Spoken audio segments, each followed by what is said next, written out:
Welcome to another episode of Roddest Live. Let's get it.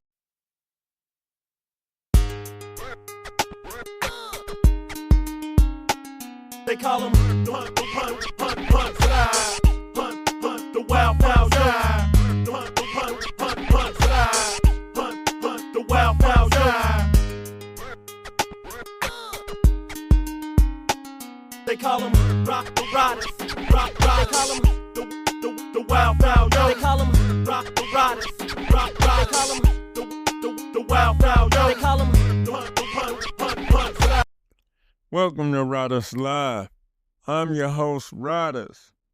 And today, y'all already know what it is. It's the season of Christmas, and this month, all episodes will be about Christmas or a holiday-related thing. Episodes drop every Friday at midnight like clockwork.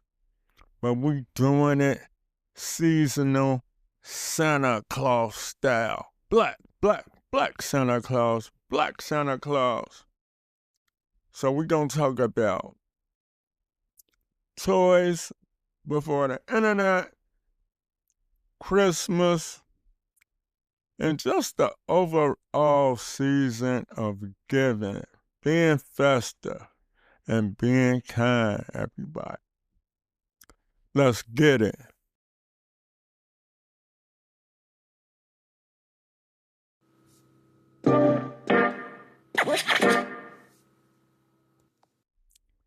It's time for another segment of What's Poppin', y'all.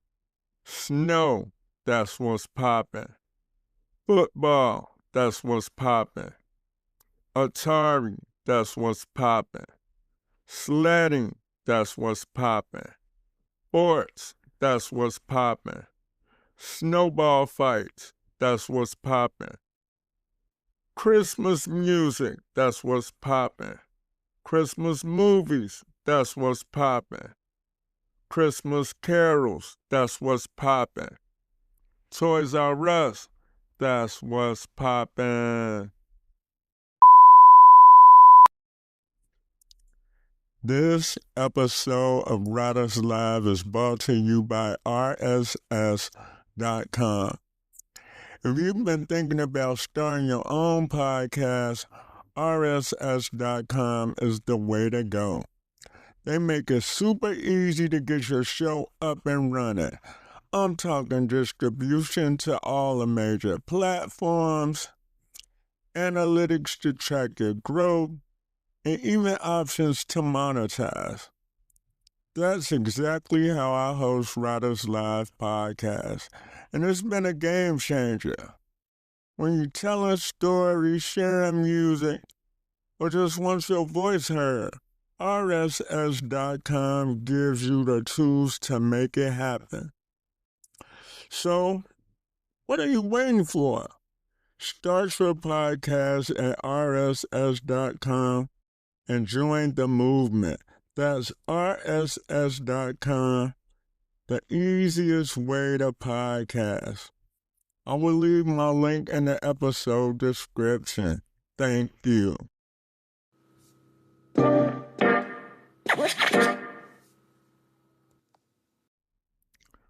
Christina Aguilera is the Roddest Live What's Poppin' artist of the day, y'all.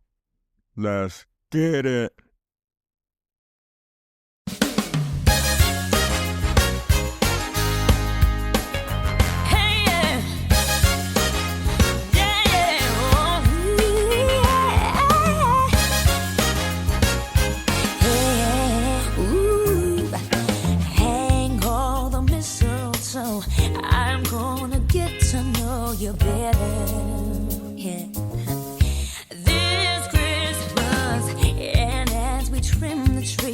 How much fun it's gonna be together, yeah. This Christmas, fireside is blazing bright. We're caroling through the night, and this Christmas will be a very special Christmas for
That was Christina Aguilera with her version of This Christmas. That song is available on all streaming platforms. That girl got soul, y'all. Merry Christmas.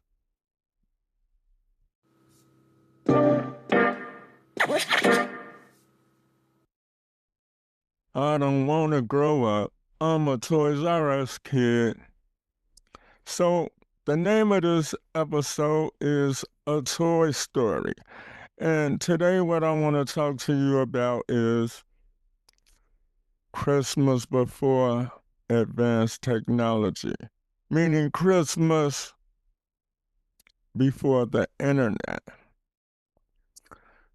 The way parents shop, the way people took thought to buy a gift as opposed to ads running and things of that sort. So we're going to take it back to around 1975. Around this time, I was a youngin', running around, little whippersnapper. So today, I'm going to go through all the toys that I experienced as a kid. So, the football,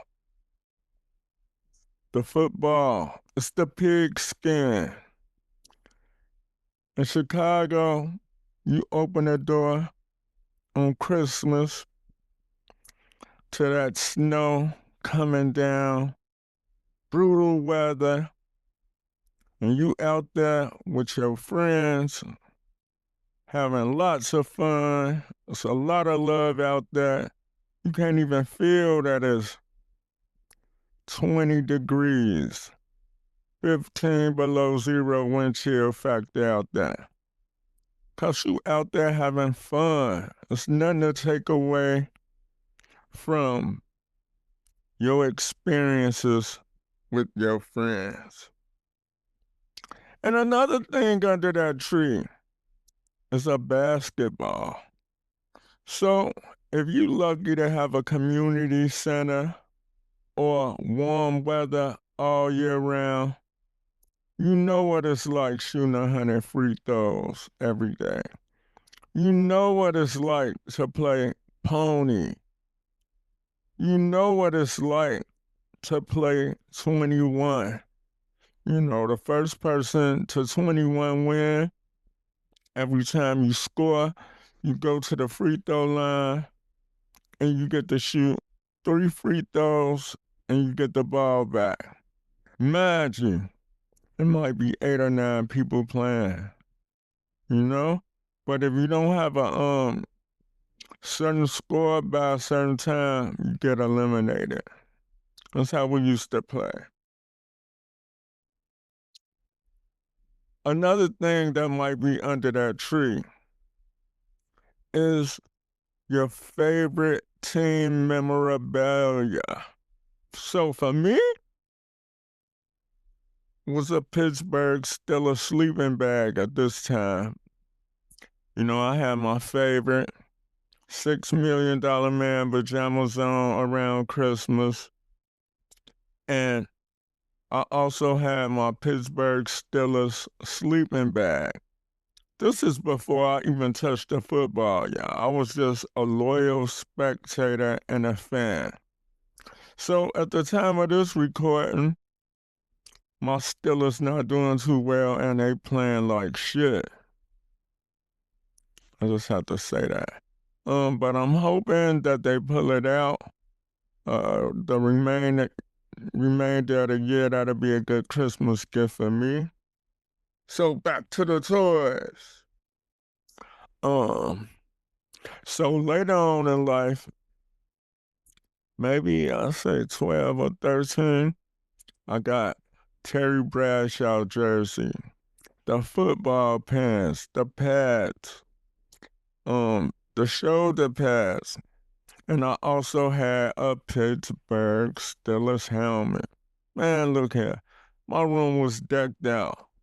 Steelers pajamas, Steelers and Bears flag in the room, and my George Gervin poster. Yeah, the Iceman. So, what else? It's safe to say that Spalding was a friend in my home growing up as a shorty. Yeah, I was active in football and basketball, and I think I was a good player in both sports. Shout out to the homie Bert Redman. He said I was Ken Marjoram. Not too fast, but clutch. Catch anything that I touch. But if you listen to this podcast, everybody know I wanted to be Lynn Swan. So, let's talk about action figures, y'all. So, my initial startup of the action figures was Army Man. Who didn't have a pack of 50 Army Men in a toy arsenal?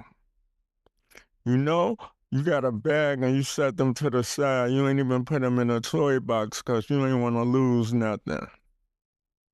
The Army Man. How many of y'all actually had a Stretch Armstrong? So, for those who don't know, Stretch Armstrong, you could call him maybe the first official wrestler or bruiser. He had purple trunks, and you could stretch him arms and legs. You could stretch him maybe about, I want to say 3 feet. And if he was destructive, you found out that he had purple gel inside of him. Yeah, that's messed up.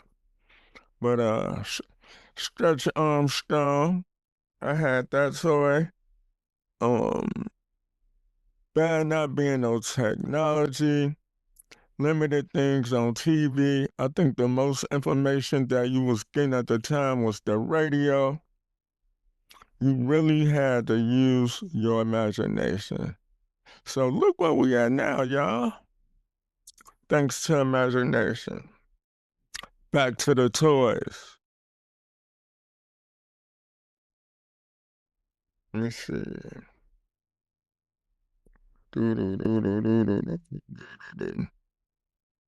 Pulsar. This dude right here, you can see his whole anatomy. You can actually punch his heart too. And it show how the blood vessels and stuff work. I ain't even asked for that. It's just something that I got. Something that I did want was Spider-Man. Yes. Kal-El, aka Superman. Yes. I was forced to play with Superman with my sister Steph and my cousin Paula. Shout out Steph.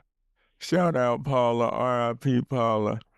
But yeah, Superman was at all the Barbie kickbacks, chilling. As Superman, not Clark Kent, but just chilling, y'all. Let's see. Next, the $6 Million Man. It was a really kind of big deal show back in the day. You just seen him fighting Bigfoot and using his strength and jumping. That was a toy. In short, that was a toy that had to be up under the tree, y'all. You know, they was running commercials and hey, I was so, hey, I need the $6 Million Man. He came with a red tracksuit and some pro kids. The $6 Million Man did, y'all. Hey, I ain't tripping though. For anybody that know outside or ever been outside, you went outside without a big wheel or a Huffy bike. Now my Huffy bike, it was the ultimate present, y'all. It was the ultimate present with the soft seat. If you're a listener of the Riders Live podcast, even though this is Christmas, y'all go back and listen to Scout's Honor bonus episode, and I'll tell you about my escapades and trouble with my Huffy bike. You know, I was getting into a little mischief back then, but we ain't gonna go into that. But go check out Scout's Honor. It's an exclusive story about my Huffy and how I got my bike back out. Hot Wheels. Hot Wheels. So I got the Hot Wheels with the racing track. If you was out of order, the tracks could be used for disciplinary purposes.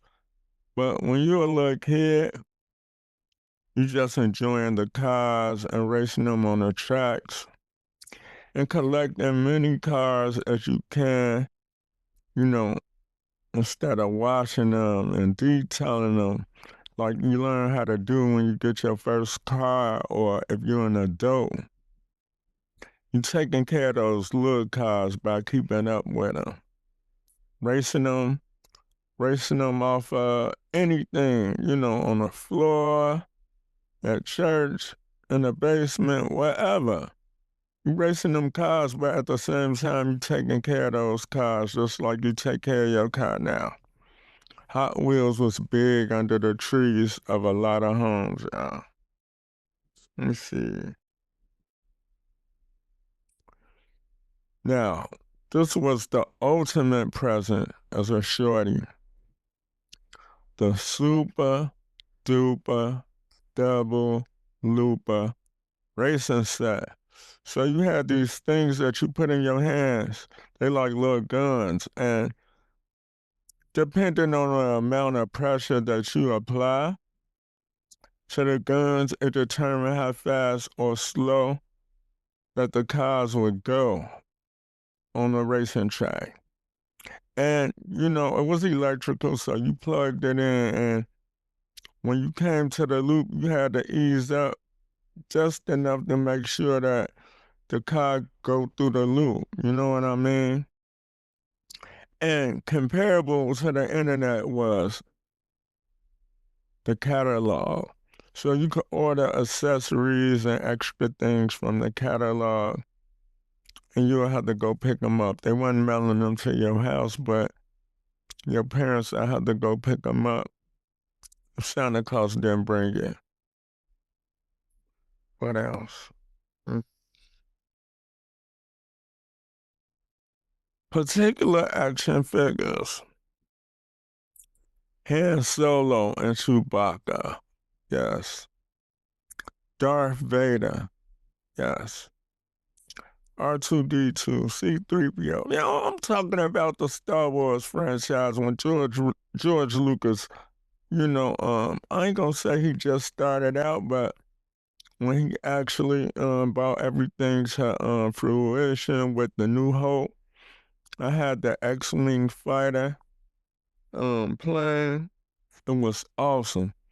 And I wanna take the time out to thank my parents for all the great toys that I got. I appreciated them. Santa Claus was coming down the tree, hitting home runs with the gifts, y'all. You know what I mean? So, even though I had all these toys, it was less distractions. Like, when I grew up, by not being on internet or nothing like that, I will have to say the greatest gift before like the internet or, you know, playing handheld video games or even an Atari. That's why Atari ain't on this list. And this is a specific time during my life. So the number one gift, I will have to say, by me being about 5 or 6 years old, even though I had all those toys, you know, sometimes I get bored, but it's nothing like a coloring book. Yeah, y'all, a coloring book. It stimulated my imagination. By me painting and drawing whatever colors that I wanted on a page, it helped me with things in the future. You know, when I was coloring on them pages, I was executing the ideas in real time, then and there. So, fast forward to teenager, adulthood, and being a grown man, I still sketch things out just like I was in a coloring book, you know? Whatever ideas I have, I sketch them out in my own way so they can come into fruition and manifest. So I'm gonna say the greatest toy growing up was a coloring book. You ain't have to ask permission to play with it or get it. As long as you had some crayons that was broke or had a little bit of life to bring something together and a complete thought and idea at that time, you was in the mix. So I'm gonna have to say, in this edition of Writer's Live, the Toy Story, the greatest gift and impact on me as a shorty for toys and recreation, it's a coloring book. So yeah, y'all, this has been another episode of Writer's Live, Christmas edition, Toy Story. Peace.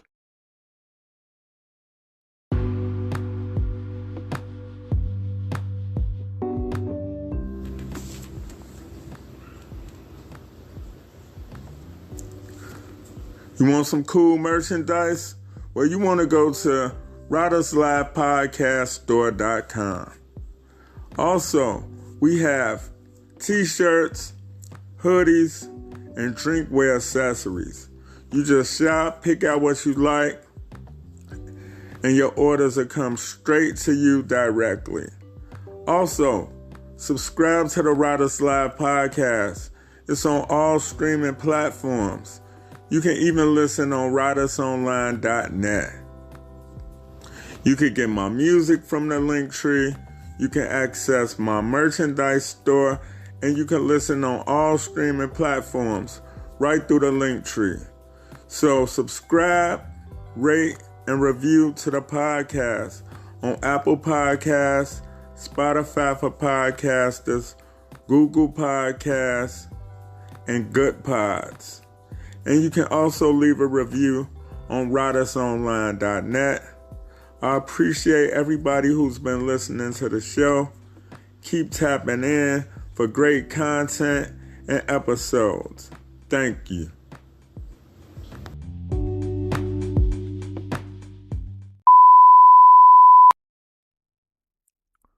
We're dropping the mic on Writer's Live.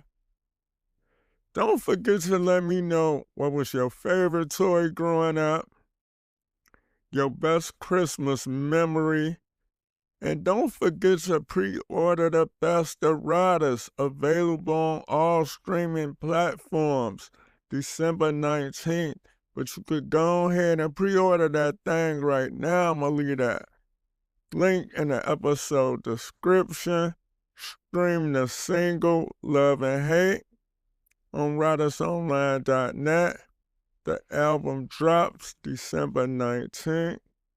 Happy holidays, y'all. I'm going to have vinyl and merch for y'all. Vinyl and CD. So don't forget to cop that thing, y'all. Happy holidays. Peace.